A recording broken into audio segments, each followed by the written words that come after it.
Bon, j'avoue, j'avais la flemme internationale. Le TDAH be like.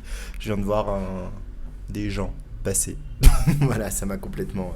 Bref, mais en tout cas, j'avais absolument la flemme de faire des vidéos depuis 2 semaines et je m'en excuse. Je sais que vous attendez ça avec impatience, que vous avez appelé vos parents, la famille, vous vous êtes abonnés, vous avez fait tout ça pour me soutenir et malgré tout, j'avoue, je suis pas régulier. Bienvenue dans le monde des TDAH. Maintenant que les excuses sont faites, pour ceux qui me connaissent pas, moi c'est Guillaume, j'accompagne les entrepreneurs qui ont un TDAH à développer leur activité en prenant en compte leur TDAH. Aujourd'hui, ça va être une vidéo assez spontanée parce que franchement j'avais aucun sujet. Donc je me suis dit je vais vous parler quand même de ce sujet qui est important et en lien en fait avec ce que je fais.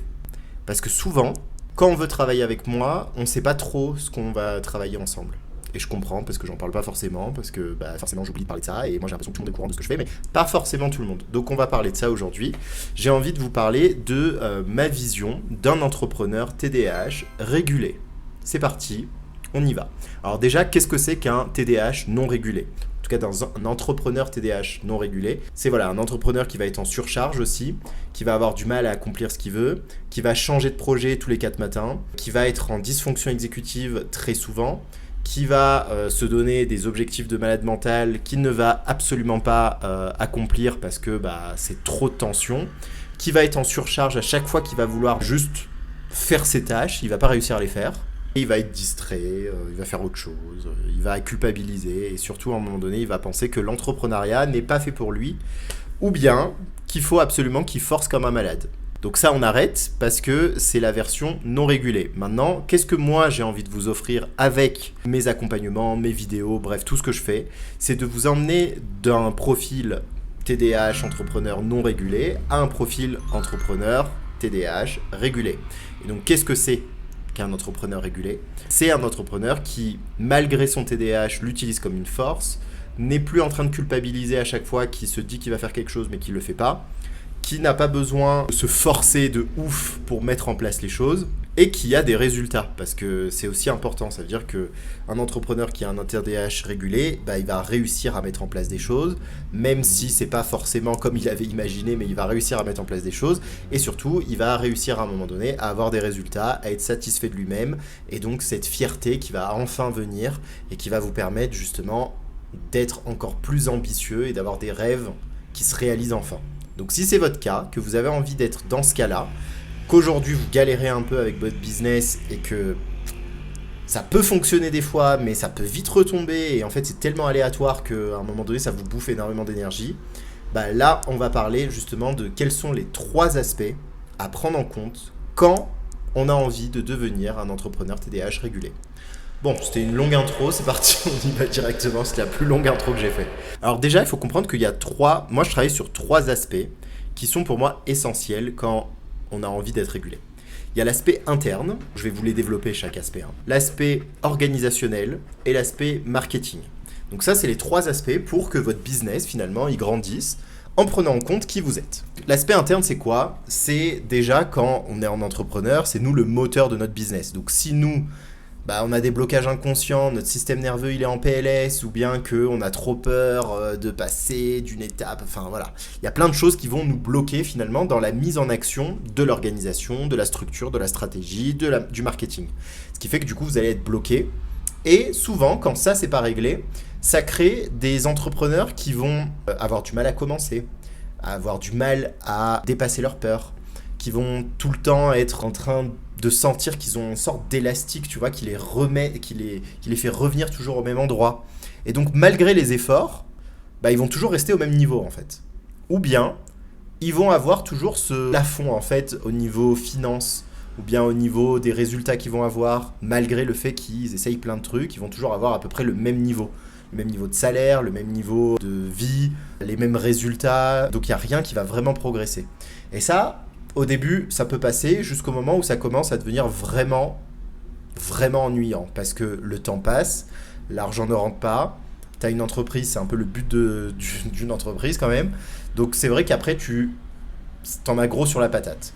Donc maintenant, comment on fait quand on a un problème lié à soi en fait ? que c'est pas l'organisation ou le marketing qui pose problème, parce que ça vient en second temps, mais que c'est nous le problème.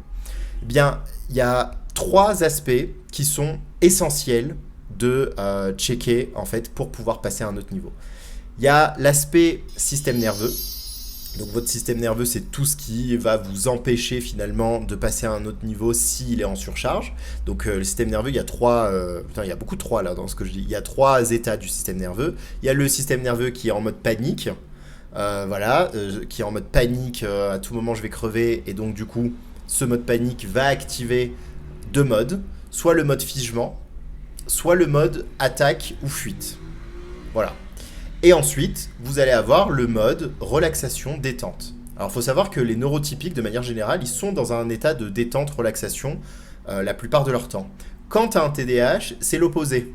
La plupart de ton temps, tu vas être soit en figement, soit en mode fuite ou attaque. Et donc, du coup, à cause de ça, tu vas te retrouver à avoir beaucoup plus de mal à recevoir plus d'argent, visibilité, clients, et du coup, ça ne va pas fonctionner. Pourquoi ? Parce que si ton système nerveux, il est déjà en PLS actuellement et qu'il est déjà en figement parce qu'il est en surcharge, ou bien en fuite-attaque parce que là, il est en stress, etc., avoir plus de clients ne va pas t'aider. À ce moment-là, ce qu'il faut, c'est absolument pas avoir plus de clients. Parce que soit tu vas saboter les clients, soit tu vas te sentir en overwhelmed, tu vois, et soit tu vas nous faire une syncope ou un burn-out. Donc du coup, ton système, pour te protéger de ça, il décide de rejeter tout ce qui peut apporter plus de clients. C'est pour ça que tu vas galérer, par exemple, à mettre en place, des tâches qui sont faciles, mais que tu vas pas réussir à faire, ou des trucs que tu avais une facilité à faire avant, mais que tu n'arrives plus à le faire. Tu vois, il y a tout ça qui va venir te bloquer. Et ça va créer des peurs, des blocages, des figements, et du coup, ton corps va complètement pas du tout collaborer. Ça, c'est déjà une chose. Ensuite, il y a l'aspect émotionnel. Donc l'aspect émotionnel, c'est tout ce que tu n'as pas envie de perdre de ta situation actuelle. Ta situation actuelle, même si c'est la pire du monde, elle a des avantages que tu n'as pas envie de perdre. Les avantages, ça peut être le fait que, par exemple, tu n'as pas la responsabilité totale de tout ce que tu fais. Tu vis chez tes parents, donc du coup, tu n'as pas besoin d'être responsable aussi à ce niveau-là. Peut-être que ta situation te permet de garder une certaine dépendance avec des personnes autour de toi. Le fait d'être médiocre ou bien de ne pas avoir des résultats permet de garder une dépendance. Voilà, il y a plein de choses comme ça qu'il faut aller checker, qui peuvent être le lien qui t'empêche de passer à l'autre niveau. Donc ça, c'est aussi une chose importante à prendre en compte. Et ensuite, il y a l'identité. Donc l'identité, c'est tout ce qui est lié à ce que toi, tu crois de toi-même. Si tu crois que tu n'es pas une personne capable de gagner 100 000 euros, par exemple, tu ne gagneras pas 100 000 euros. Même si tu mets en place tout ce qu'il faut, les 100 000 euros, ils vont venir et partir comme ils sont arrivés, ou bien tu vas complètement saboter, ou bien dès qu'il y a des clients que tu vas les avoir au téléphone, bizarrement tu vas bégayer, et donc du coup ils vont pas devenir clients. Bref, tu vas tout faire en tout cas pour pas te retrouver dans la situation qui va venir te contredire. Et ça, c'est assez chiant parce que c'est le biais de confirmation qu'on a en tant qu'humain, c'est que dès qu'on croit quelque chose, tout notre système, il fait tout pour qu'on vienne confirmer qu'on a raison. Et comme on ne veut absolument pas avoir tort, enfin en tout cas que notre système ne veut pas avoir tort, parce que ça remet en cause notre ego, etc. Bref, c'est tout un truc inconscient. Et du coup, on va se retrouver à nous donner raison, même si cette raison nous emmène droit dans le mur. Donc ça aussi, il faut faire gaffe du coup. Et moi, je travaille en tout cas sur ces 3 choses-là grâce au programme NeuroSuccess. Donc NeuroSuccess travaille vraiment sur ces aspects-là. C'est le truc le plus important selon moi, si vous voulez déjà avoir un business qui va être solide et qui va tenir dans le temps. Parce que sinon, vous allez papillonner, vous allez commencer quelque chose, l'arrêter. À partir du moment où vous allez sentir que ça va réussir, enfin en tout cas que votre système va sentir que là, vous êtes à 2 doigts de réussir, d'un coup, vous allez être en mode flemme éternelle et vous n'allez plus rien faire pendant 6 mois. Et donc, du coup, vous allez tout saboter ce que vous étiez en train de faire. Donc ça, c'est des mécanismes d'auto-sabotage liés à ce qu'il y a à l'intérieur de vous, avec les blocages inconscients que vous allez créer en fonction de ces 3 choses que je viens de vous dire. Voilà. Ensuite, ça, c'est déjà la priorité. Ensuite, pour pouvoir vivre de son activité et devenir un entrepreneur TDAH régulé, il y a aussi l'aspect organisationnel. Parce que quand on a réglé cette part-là, la part interne, c'est jamais vraiment réglé, parce que vous allez voir qu'à chaque étape, de toute façon, il va falloir travailler dessus pour accueillir plus d'espace, enfin pour faire plus d'espace à l'intérieur de vous, pour recevoir plus. Donc voilà, à chaque étape, vous allez devoir le faire. Mais en tout cas, à un moment donné, il va venir l'organisation. Et dans l'organisation, il y a des choses que vous faites absolument pas bien. Quand vous avez un TDAH, vous vous basez sur des organisations soit que vous allez voir à travers Internet comment s'organiser mieux, comment faire des to-do list, etc. Et du coup, vous allez répliquer ce qui ne vous correspond pas, c'est-à-dire une organisation basée sur les cortex préfrontal qui, lui, coordonne les choses et sait exactement quelles sont les priorités. Sauf que vous, votre cortex préfrontal, il est bourré. Donc, donner même la meilleure organisation à quelqu'un qui est bourré, il est bourré en fait. Donc ça va pas fonctionner. Donc c'est pour ça que du coup vous allez avoir envie, parce que ça va vous stimuler au début, de vous dire « Oh putain, cette organisation elle est géniale, ce template il est trop bien, je vais le faire, etc. » Et au final ça tient pas. Oui, c'est normal, parce que vous allez être stimulé juste par la nouveauté, et non pas par le fait d'appliquer les choses, et surtout par la construction. Vous construisez quelque chose, donc ça passe. Mais après, dès qu'il faut appliquer les choses et exécuter, là c'est autre chose. Qu'est-ce qu'on fait pour s'organiser quand on a un TDAH ? Déjà, il faut arrêter de s'organiser comme une personne qui n'a pas de TDAH. Ça, c'est mort. Vous n'allez pas réussir et vous allez culpabiliser à chaque fois. Ensuite, même quand vous trouvez une organisation, comprenez, ça ne va pas durer. Voilà, parce qu'on a un cerveau qui est en recherche de stimulation constante. Et donc, dès que ça commence à devenir routinier et qu'on commence à avoir l'habitude et que du coup, on s'ennuie par rapport à notre organisation, notre système va tout faire pour chercher une nouvelle organisation. Donc, apprenez à être flexible dans votre organisation. C'est pas grave. Vous n'allez pas tenir, c'est pas grave. C'est pas grave, on change, on met en place une nouvelle organisation. Ok, on essaye sur les papiers. Là, ça fonctionne en ce moment, donc je tiens. Ok, je le fais. Bon, là, ça fonctionne plus. J'en mets en place une nouvelle. Oui, vous allez changer très souvent d'organisation. Mais c'est pas un problème. Parce que derrière, le but avec tout ça, c'est que votre organisation soit là pour vous soutenir dans les manques d'exécution. Donc, mettre en place des systèmes, utiliser l'IA, en tout cas, tout ce qui peut vous aider à ne pas exécuter toutes les choses que vous avez besoin d'exécuter. Et ça, c'est le plus important dans votre organisation. Et ensuite, de capter aussi que votre énergie, comme elle est variable, il va falloir avoir des organisations variables. Voilà. Donc ça, j'ai déjà fait des vidéos sur l'organisation, je vous en ai déjà fait et je pense que je vais continuer à en faire parce que c'est toujours important et c'est toujours cool de le savoir. Mais voilà, ça déjà, il faut le comprendre. Et ensuite, la dernière pièce du puzzle, c'est le marketing. Donc le marketing, parfois c'est un gros mot pour certains, parfois c'est incompris pour d'autres.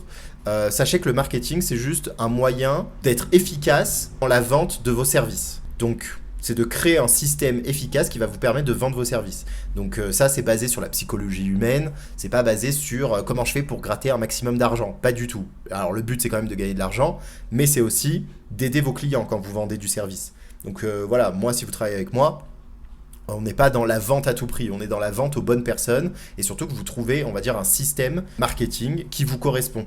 Donc si par exemple vous n'aimez pas publier chaque jour, enfin c'est même pas que vous n'aimez pas publier chaque jour parce que moi j'adore publier chaque jour, mais mon cerveau, lui pas trop. Donc du coup, au lieu de me fouetter tous les jours en me disant bah non mais il faut être régulier Guillaume si tu veux avancer, j'arrête de faire ça et je prends en compte mon niveau d'énergie pour créer les choses.